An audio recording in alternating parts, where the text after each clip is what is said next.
Hello everybody, welcome to the final video of Young Adult April 2019. And today, we're going to be looking at the final entry in the Harry Potter film series, Harry Potter and the Deathly Hallows Part 2.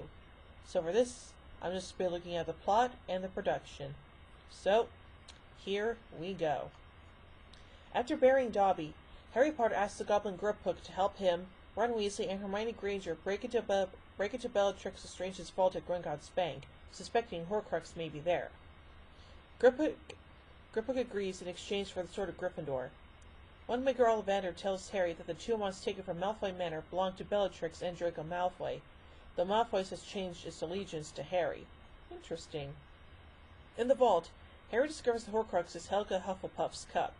He retrieves it, but Griphook snatches the sword and abandons the trio, leaving them cornered by security.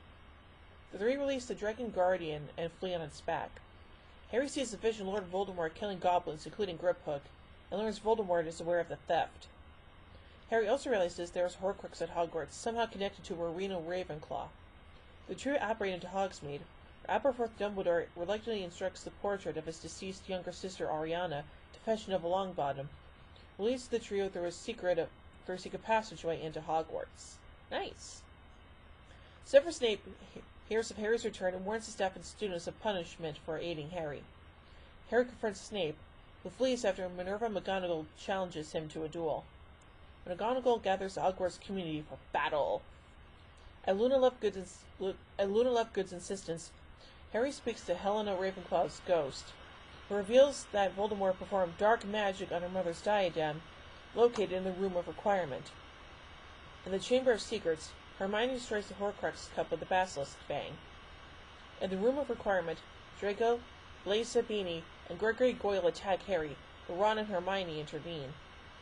Goyle casts a Fiendfire curse. Unable to control it, he is burned to death while Harry and his friends save Malfoy and Zabini. Aww. Harry stabs the diadem with the Basilisk Fang, and Ron kicks it into the Room of Requirement to be destroyed. As Voldemort's army attacks, Harry, seeing into Voldemort's mind, realizes that Voldemort's snake Nagini is the final Horcrux. After entering the boathouse, the trio witness Voldemort telling Snape that the Elder Wand cannot serve Voldemort until Snape dies. He then orders Nagini to kill Snape. Before dying, Snape tells Harry to take his memories into the Pensieve. Meanwhile, Fred Weasley, Remus Lupin, and Nymphadora Tonks are killed in the chaos at Hogwarts. No! Harry learns from Snape's memories that while Snape despised Harry's late father James, who bullied him, he loved his late mother Lily. Aww. Following her death, Snape worked with Albus Dumbledore to protect Harry from Voldemort due to his love for Lily. Harry also learns that Dumbledore was dying and wished for Snape to kill him, and that the Patronus Doe he saw in the woods that led him to the sword was conjured by Snape. Wow. Harry discovers that he himself became a Horcrux when Voldemort originally failed to kill him. He must die to destroy the piece of Voldemort's soul within himself. Harry surrenders to Voldemort in the Forbidden Forest. Voldemort casts the killing curse upon Harry, who finds himself in limbo. Dumbledore's spirit meets him and explains that the part of Voldemort within Harry was killed by Voldemort's curse. Harry returns to his body, determined to defeat Voldemort. Yeah. Voldemort announces Harry's apparent death to everyone at Hogwarts and demands their surrender. As Neville gives a defiant response and draws the sword from the sorting hat, Harry reveals he is still alive. Ha-ha! The Malfoys and Death Eaters abandon Voldemort. Heh-heh! While Harry confronts Voldemort in a duel throughout the castle, Molly Weasley kills Bellatrix in the Great Hall, and Neville decapitates Nagini, making Voldemort mortal. Ha-ha! Harry and Voldemort's fight ends with Voldemort's own killing curse rebounding and obliterating him. After the battle, Harry explains to Ron and Hermione that the Elder Wand recognized him as his true master after he disarmed Draco, who had earlier disarmed its previous owner, Dumbledore. Harry destroys the Elder Wand rather than claim it. Good call. 19 years later, Harry, Ginny Weasley, Ron, Hermione, and Draco proudly watch their own children leave for Hogwarts at King's Cross Station. Aw, that was nice. Well, anywho, before I get into production, let's also take a look at a bit of casting, because I forgot to mention that part. The roles of several minor... Actually, you know what? Actually, no, I'm actually not going to look at that. Anywho, let's get on to production. Part 2 is filmed back-to-back with Harry Potter and Deathly Hallows Part 1 from February 19th, 2009 to June 12th, 2010, with reshoots for the epilogue scene taking place at Leavesden Film Studios on December 21st, 2010. Director David Yates, who shot the film with director of photography Eduardo Serra, described it to as, quote, operatic, colorful, and fantasy-oriented, a, quote, big opera with huge battles. Originally set for a single theatrical release, the idea to split the book into 2 parts was suggested by executive producer Lionel Wigram, due to what David Heyman called, quote, creative imperative. Heyman initially responded negatively to the idea, but Wigram asked, quote, no, David, how are we going to do it?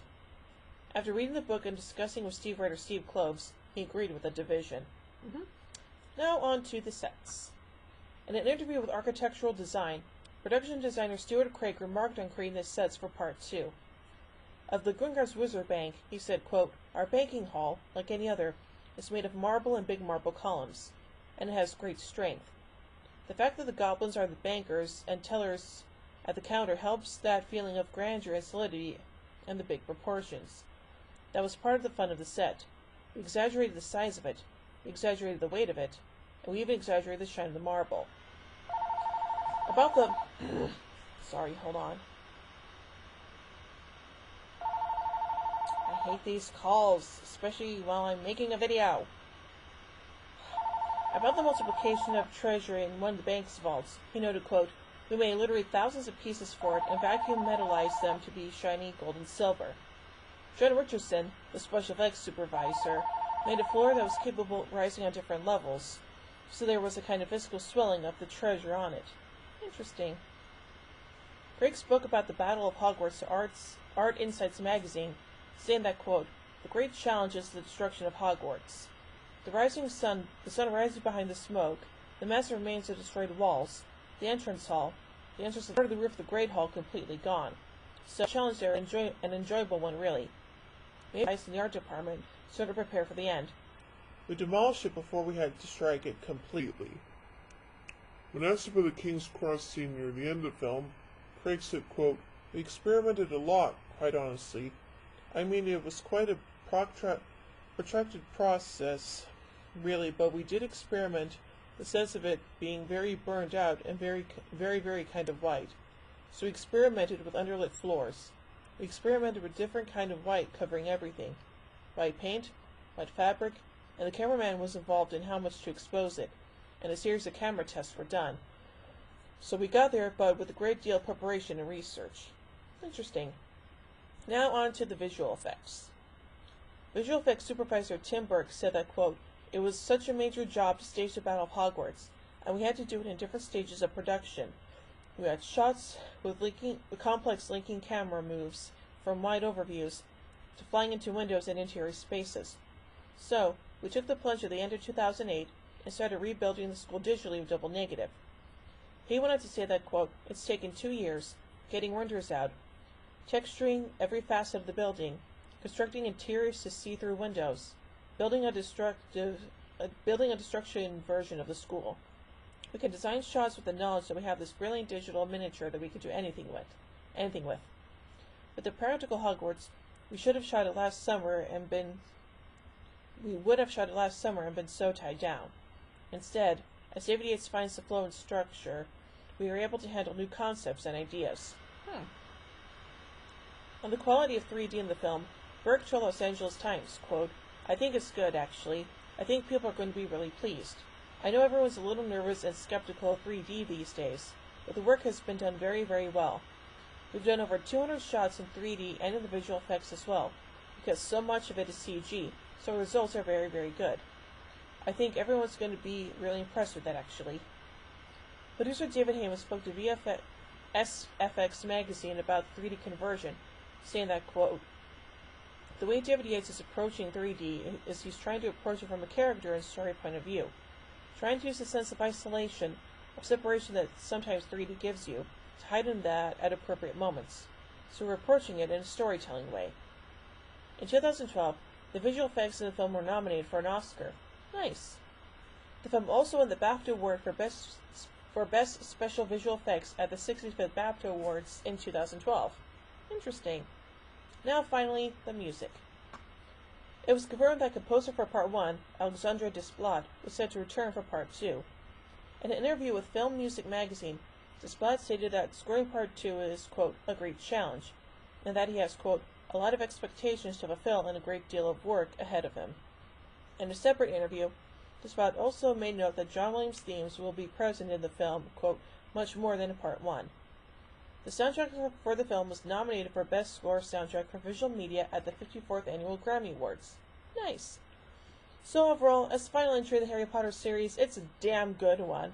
So overall, I give Harry Potter and Deathly Hallows Part 2 5 wands out of 5. Well, thank you guys so much for watching Young Adult April 2019. Hope you all enjoyed it. And next year, we're going to be taking a look at the Twilight Saga. Oh, that should be fun! Anywho, so, until next time, bye everybody.